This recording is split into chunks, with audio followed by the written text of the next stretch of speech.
Assalamualaikum warahmatullahi wabarakatuh. Nama saya Satrio Budi Harjo Yudono, NIM G3319110125. Di sini saya akan mempresentasikan analisis mengenai soal UAS dari mata kuliah Komunikasi Massa.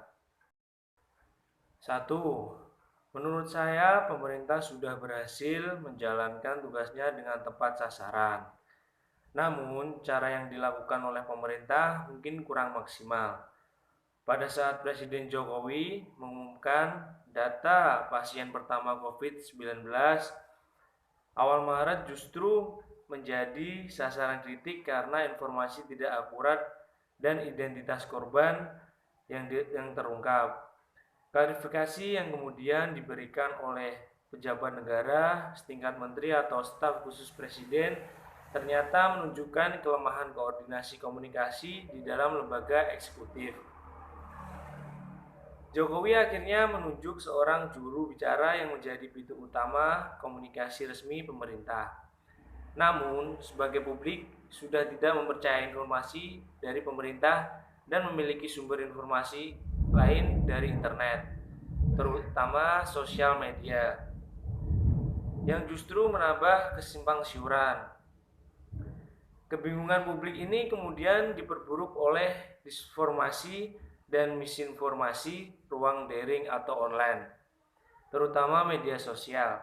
Ketika pemerintah mengumumkan wabah sebagai bencana nasional, sebagai masyarakat tidak tanggap dan tidak mengindahkan imbauan untuk menjaga jarak aman. Mereka belum paham bagaimana bahayanya COVID-19, sehingga tidak mematuhi protokol kesehatan yang sudah diterapkan. Menurut analisis saya, pemerintah mengalami himbauan atau hambatan komunikasi dalam menyampaikan ke masyarakat. Hambatan tersebut antara lain hambatan sosiokultural, hambatan psikologis. Hambatan tersebut muncul karena faktor kepentingan dan faktor pendidikan. Karena saat pandemi, banyak masyarakat yang kehilangan pekerjaan dan banyak juga yang mengalami kerugian dalam bisnisnya. Kemudian saya akan menjawab soal nomor 2. Menurut saya, pers atau media massa saat mengambil data mengenai pandemi ini sudah memenuhi standar.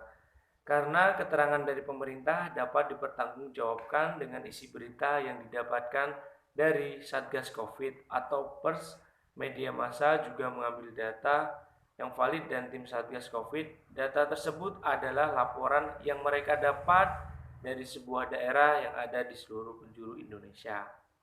Selanjutnya nomor 3. Menurut analisis saya, sampai saat ini sepertinya pemerintah belum menerapkan etika komunikasi dengan tepat. Jika dilihat melalui media massa, narasi yang digunakan pemerintah dalam penanganan COVID-19 lebih banyak berisi ancaman. Contohnya himbauan agar masyarakat memakai masker di tempat umum yang jika dilanggar akan dikenai sanksi berupa teguran hingga dipaksa pulang. Dan pada akhirnya masyarakat sulit diajak bekerja sama menanggulangi krisis COVID-19. Nomor 4. Sepanjang masa pandemi ini, media massa menjalankan etika komunikasi massa, ketepatan dan objektivitas, serta tanggung jawab etika mengenai ketepatan dan objektivitas memiliki dasar yaitu kebenaran adalah tujuan utama. Maka, berita yang diupload oleh media massa pada masa pandemi telah melalui proses pengambilan data yang valid dan dapat dipertanggungjawabkan. Yang selanjutnya nomor 5, kesimpulan. Dari analisis saya yaitu pemerintah dan media massa sudah melaksanakan tugasnya masing-masing. Namun masih ada beberapa etika komunikasi yang kurang tepat. Pemerintah dan media massa telah memberikan edukasi serta berita yang aktual tentang COVID-19. Tetapi banyak masyarakat yang masih menganggap remeh wabah virus ini. Masih banyak yang disampaikan oleh pemerintah. Kita juga tidak bisa menyalahkan pemerintah karena pemerintah sudah berusaha semaksimal mungkin untuk memberi informasi bahwa bahayanya wabah COVID-19 ini. Maka, pemerintah dan masyarakat harus bekerja sama menanggulangi wabah COVID-19 ini agar cepat berakhir. Saya Satrio Budi Harjo Yudono, terima kasih. Wassalamualaikum warahmatullahi wabarakatuh.